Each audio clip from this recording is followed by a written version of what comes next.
देश की सत्ताधारी पार्टी जो अपने आप को दुनिया की सबसे बड़ी पार्टी कहती है, उनके बारे में दो बातें साबित हो चुकी हैं और ये अब हिंदुस्तान की जनता के मन में, दिल और दिमाग में बैठता जा रहा है कि दरअसल भारतीय जनता पार्टी भारतीय झूठा पार्टी बन गई है और भारतीय झगड़ा पार्टी बन गई है।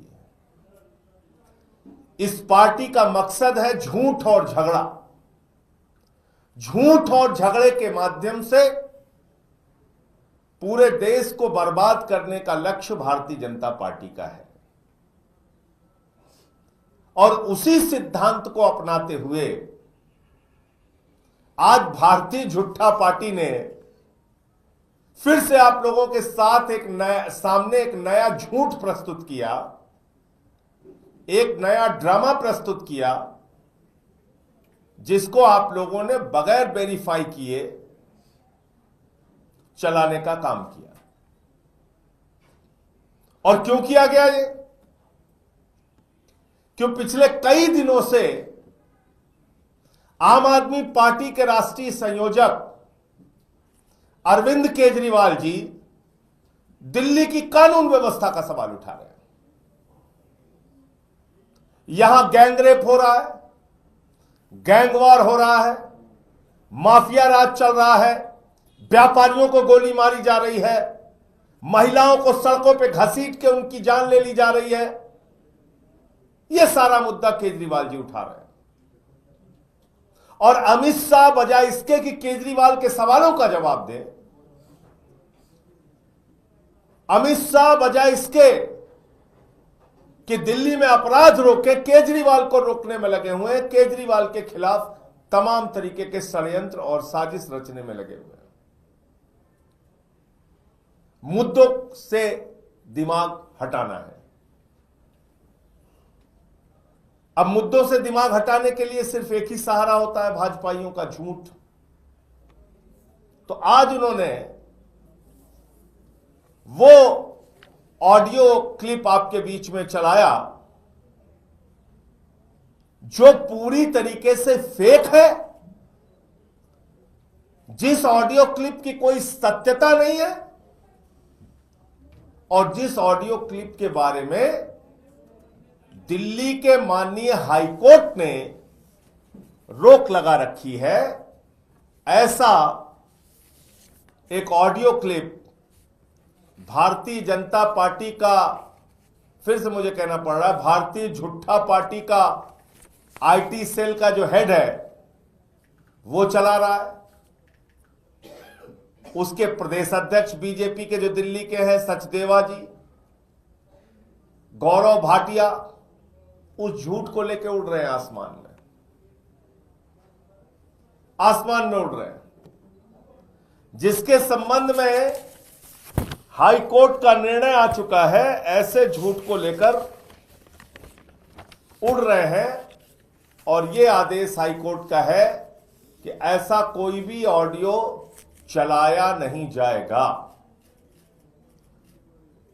भारत के उच्च न्यायालय, दिल्ली के उच्च न्यायालय के आदेश के बावजूद भारतीय जनता पार्टी ने ऑडियो क्लिप कैसे चलाई? इनके खिलाफ माननीय न्यायालय को एक्शन लेना चाहिए। 17 अगस्त 2023 को देश के एक मीडिया चैनल ने ऐसा ही प्रयास, इसी ऑडियो क्लिप को चलाया था और यह कहा था कि एक कपिल सांगवान नाम का एक गैंगस्टर है और उस नरेश बाल्यान जो आम आदमी पार्टी के विधायक हैं, उनके बीच की यह बातचीत है। अब उसके बारे में दिल्ली की पुलिस कहती है, उसको रेड कॉर्नर नोटिस इशू हुआ है, कहती है हम कहां है ये व्यक्ति हमें पता नहीं। जो व्यक्ति दिल्ली की पुलिस को नहीं मिल रहा, जिसके खिलाफ रेड कॉर्नर नोटिस है, जो अमित शाह को नहीं मिल रहा है, वो भाजपाइयों को कहां से मिल रहा है? या तो अमित शाह के घर में मुलाकात हुई होगी, उसने कहा होगा कि हां हमारी बातचीत है। ये ऑडियो क्लिप, फर्जी ऑडियो क्लिप, झूठी ऑडियो क्लिप चला के आप आम आदमी पार्टी को बदनाम करना चाहते हैं, मुद्दों से ध्यान हटाना चाहते हैं, दिल्ली की बदहाल और बदतर कानून व्यवस्था के मुद्दे से लोगों का दिमाग हटाना चाहते हैं। ये हम छोड़ने वाले नहीं हैं। आपको हर दिन अरविंद केजरीवाल जी और आम आदमी पार्टी का एक एक कार्यकर्ता जनता के बीच में एक्सपोज करेगा। दिल्ली हमें सुरक्षित चाहिए, देश की राजधानी हमको सुरक्षित चाहिए।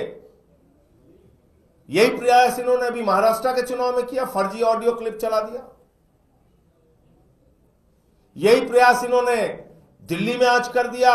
2023 अगस्त का, एक साल के बाद, सवा साल के बाद ऑडियो क्लिप आप चला रहे हैं जिसपे हाई कोर्ट का स्टे है। तो इसलिए जो भाजपाई उस ऑडियो क्लिप को चलाएगा उसके खिलाफ मानहानि का मुकदमा किया जाएगा, उसको न्यायालय के अंदर बुलाया जाएगा और किसी भी व्यक्ति को, विधायक हो या सामान्य व्यक्ति हो, उसको बदनाम करने का अधिकार नहीं है। और ये जो काम बीजेपी ने किया है आज, वो न्यायालयों के आदेश की अवहेलना है और साथ ही साथ उनकी पार्टी का जो नाम है भारतीय झूठा पार्टी, वो भारतीय झूठा पार्टी ने अपने आप को फिर साबित कर दिया कि दुनिया में सबसे ज्यादा झूठ फैलाने वाली और झूठ बोलने वाली पार्टी है भारतीय झूठा पार्टी, यानी कि गलती से उसका नाम भारतीय जनता पार्टी है। मुझे इतनी बात कहनी थी। आपका कोई प्रश्न हो आप पूछ सकते हैं। संजय जी, इसके अलावा एनआरसी का मुद्दा भी अब बीजेपी यहाँ पे उठाने लगी, कह रही बांग्लादेशी और रोहिंग्या यहाँ पर जो आ रहे हैं, फर्जी वोट आप तैयार कर रहे हैं उनका। देखिए, देश के अंदर सबसे बड़ा बांग्लादेशी घुसपैठिया है नरेंद्र मोदी का दोस्त अडानी। उस अडानी को मोदी जी ने ठेका दिलवाया है बांग्लादेश में। झारखंड की जनता की बिजली, देश की जनता की बिजली बांग्लादेशियों को दिलाने का काम भारत के प्रधानमंत्री नरेंद्र मोदी ने अपने दोस्त को दिया है जिसका नाम है अडानी। तो देश में सबसे बड़ा बांग्लादेशी घुसपैठिया कौन है? अडानी। पहले अडानी को बुलाओ, अडानी का धंधा बांग्लादेश में रुकवाओ। जितने मोदी के दोस्त बांग्लादेश में धंधा करते हैं पहले वो धंधा बंद करें, नंबर एक बात। नंबर दो बात, बांग्लादेश से सीमा किसकी लगती है? त्रिपुरा की, आसाम की, बंगाल की। सीमा की सुरक्षा किसके जिम्मे है? नरेंद्र मोदी और अमित शाह के जिम्मे है। 10 साल से सरकार किसकी है? मोदी जी और अमित शाह की है। ना तो ओबामा की सरकार हिंदुस्तान में है, ना ट्रंप की सरकार हिंदुस्तान में है। यहां तो यशस्वी प्रधानमंत्री, शक्तिशाली, बाहुबली, महामहिम हमारे भगवान आदरणीय नरेंद्र मोदी जी की सरकार है ना। तो बांग्लादेश का घुसपैठिया दिल्ली कैसे पहुंच गया? मोदी जी ने उसको त्रिपुरा में नहीं रोका, आसाम में नहीं रोका, मोदी जी ने उसको बंगाल में भी नहीं रोका। बताइए, वो बांग्लादेश का घुसपैठिया त्रिपुरा से निकला, आसाम से निकला, बंगाल से निकला, बिहार पार किया, झारखंड पार किया, उत्तर प्रदेश पार किया, सारे राज्यों को पार करता करता करता करता वो दिल्ली में आ गया। देखिए कितनी मजेदार बात है। और हमारा बेचारा भोला प्रधानमंत्री और उससे ज्यादा भोला हमारा गृह मंत्री ये कुछ कर नहीं पाया, इतना बेबस और लाचार है। तो इसलिए ये ड्रामेबाजी मत करो। तुम्हारा दोस्त इस देश का सबसे बड़ा बांग्लादेशी घुसपैठिया है जिसका नाम है अडानी। मोदी का सबसे करीबी दोस्त है, उसको हजारों करोड़ का बिजली का ठेका नरेंद्र मोदी ने बांग्लादेश में दिलवाया। पहले वो ठेका कैंसिल कराओ और कह रहे हैं कि बांग्लादेशी घुसपैठियों की यहां जांच कराओगे। क्या बोल के आए भारत के प्रधानमंत्री 50 साल की आजादी पे, जब शेख हसीना बुलाया था नरेंद्र मोदी को? शेख हसीना ने किसी और नेता को नहीं बुलाया हिंदुस्तान के, उसने नरेंद्र मोदी को बुलाया। बांग्लादेश की आजादी के 50 साल पूरे हुए, हमारे आदरणीय मोदी जी ने जाके वहां पर कहा, मैं तो बांग्लादेश की आजादी का योद्धा हूं, मैंने बांग्लादेश की आजादी के लिए जेल काटी है, मैं बांग्लादेश का स्वतंत्रता संग्राम सेनानी हूं। तो भाजपाई भूल गए ये बात। मोदी बांग्लादेश का स्वतंत्रता संग्राम सेनानी है और तुम यहां बांग्लादेशी घुसपैठिया खोज रहे हो। बांग्लादेशी घुसपैठिया त्रिपुरा से, आसाम से, बंगाल से यहां कैसे पहुंचा? पहले इसका जवाब दो। नंबर 1, तुम्हारे दोस्त अडानी को हजारों करोड़ों का ठेका बांग्लादेश में कैसे मिला? पहले इसका जवाब दो। नंबर 2, हिंदुस्तान की जनता की बिजली चोरी करके हजारों मेगावाट बिजली बांग्लादेशियों को मोदी जी और तुम्हारे दोस्त अडानी मोदी जी क्यों दे रहे हैं? तीसरा इसका जवाब दो। और इसके साथ साथ 10 साल में 10 बांग्लादेशियों का नाम बताओ जिसको तुमने हिंदुस्तान से भगाया। बताइए आप।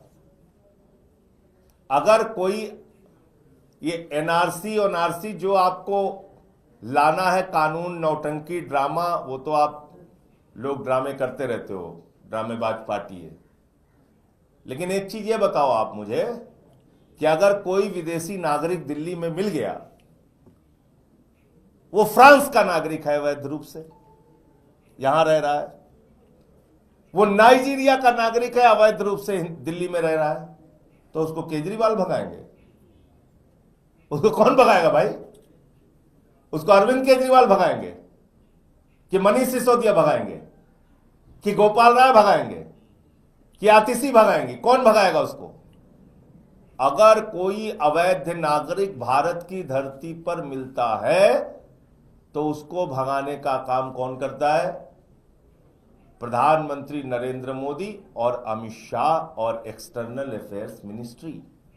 अपने पाप और गुनाह सीना ठोक ठोक के भाजपाई खुद ही गिना रहे हैं। हमको लिस्ट चाहिए एक एक जिले की, 10 साल में कितने बांग्लादेशी घुसपैठिया हिंदुस्तान से तुमने, हिंदुस्तान के अंदर तुमने पकड़े और उनको तुमने भगाया? इसका डिटेल बताओ। और सबसे बड़ा घुसपैठिया बांग्लादेश का अडानी है देश में, मैं खुलेआम कह रहा हूं इस बात।